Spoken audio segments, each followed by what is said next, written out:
I've never heard an officer or anyone say that a black person, young black man was either lucky or unlucky, using the description of luck or unluck.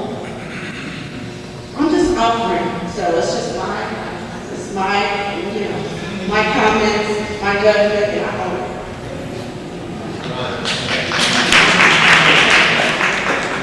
My name is Donald Dominic. I'm the area leader for the New Black Panther. You know, we hear all the time people say, when you see bad behavior amongst the police officers, this is the exception. Most of them are good officers. And having first-hand experience with the police department all my life, we just don't believe that's true. This is a culture of corruption and a culture of racism. And I live in Dayton View. We, at one time, our neighborhood was labeled a zero tolerance neighborhood. That means that they could stop anybody at any time that they wanted to. And the problem with this is a lot of innocent people, a lot of people that are not involved in any criminal behavior get caught up in that sting. That's why you got so many people in this town that don't have driver's. Because people are being pulled over and over again. And like I was sharing with the group, I have worked in the community most of my young life. I've been on the priority board. I've been on the Central Committee of the Democratic Party. I had a Christian ministry where we was giving Bibles out to prostitutes on Main Street. And I was constantly being pulled over by the Dayton Police Department and accused of doing things other than what I was doing. And when I would file complaints against them, they would retaliate.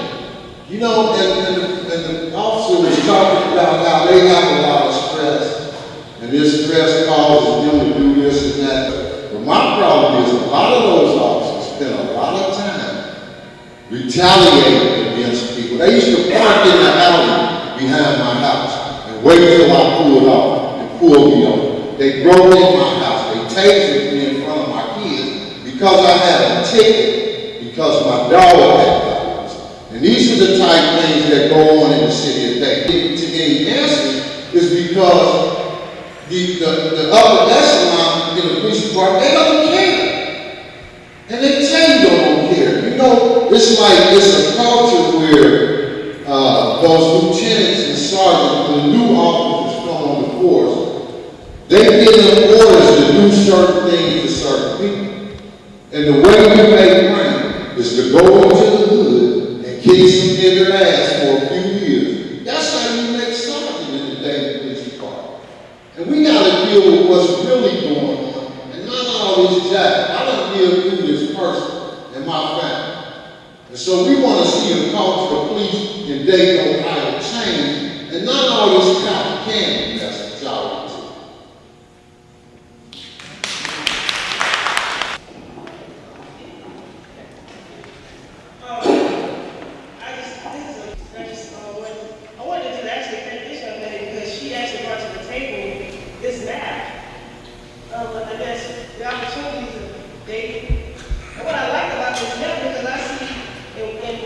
In this particular area, it's in black and white. More opportunity. And when I see things like that, a lot of us don't read these things. Because you're literate or whatever. Like I'm talking about, you ever kind of read a map or anything like that? If you ever read a map, you wouldn't pick this up. You really would.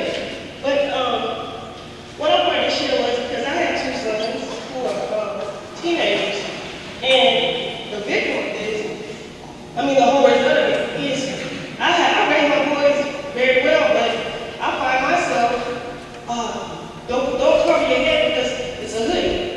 Changing them because I'm scared just because they're black.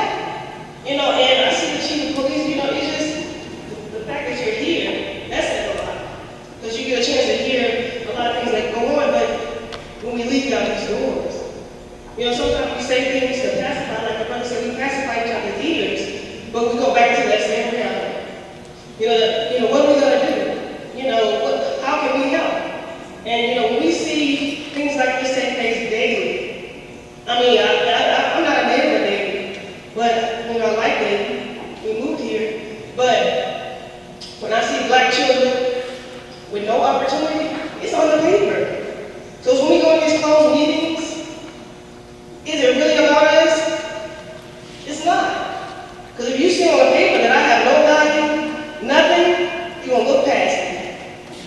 You're going to look past, you know, you're not a value human. What is it called? The 3/4 human being? That stuff is real. Because that's what I saw when this beautiful young lady showed me on the paper. But if you don't see that, that's math right there. That is actual math. These are statistics. So, I mean, like you said, we can play the cotton candy thing on there, but when we really want these rules, it's that same thing all over again. So what solution are we offering? Because, you know, if we don't have any solution. I hate to, you're familiar with opportunity study, right? Could you speak to that so everybody understands what she's talking about? I just want to say thank you for Samuel. And in our discussion, we talked about the question of how we change the institution. And Mr. Sampson, you talked about statistics here in this school as a resource officer.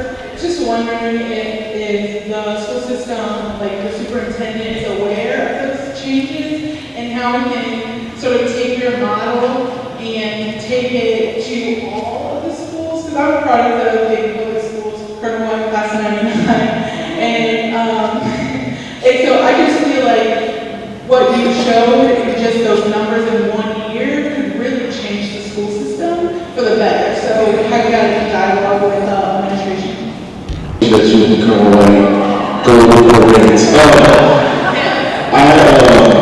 Our superintendent is fully aware of the change that has taken place at Westwood. We have a new principal. We have about 80% new staff. So there was a total overhaul of people who would not, they refused to allow our students to stay in the mindset that they could.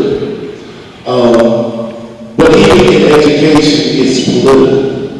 The restorative justice approach is being canceled after 8 years because there was some fight in the system. But we fought as a school to say, hey, you can change whatever name you want, but we have data to prove that it works. So our superintendent is fully aware there's other schools that are doing the same restorative justice practices that are having the similar results. We just had a dynamic year. But our first thing coming in the door was, and I think it is huge for police, I think it's huge for leaders, it's to build a relationship. That's the number one thing. The young people are back there in the art room, and it wasn't going too good. It wasn't going too good. 2 police officers back there, and it's not going too good. Is it changing? It's getting better, but it started off rocky because you have leaders who are trying to defend their position. One of the habits, the 5th habit of highly effective people is seek first to understand, then be understood.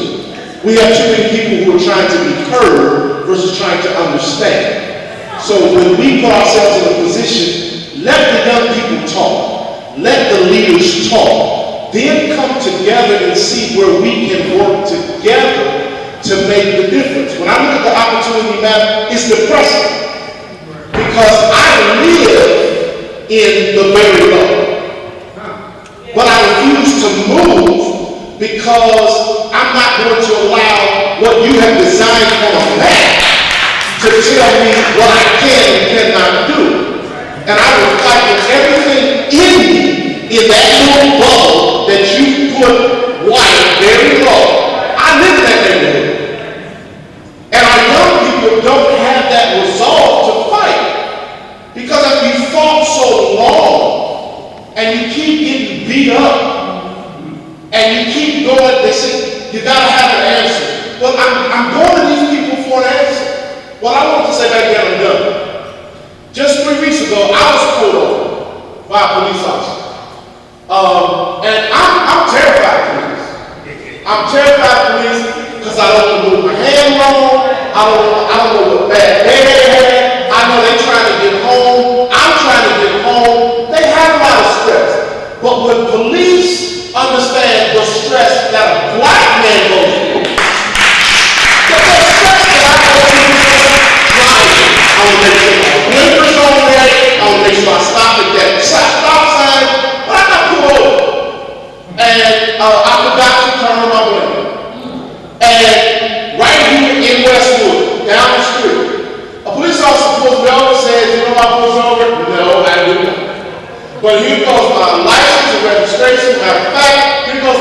doesn't permit the guns in the glove compartment, it's locked. I want no problem.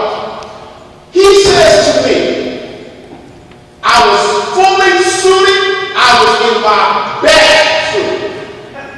He says to me, do you have any warrants out for your arrest?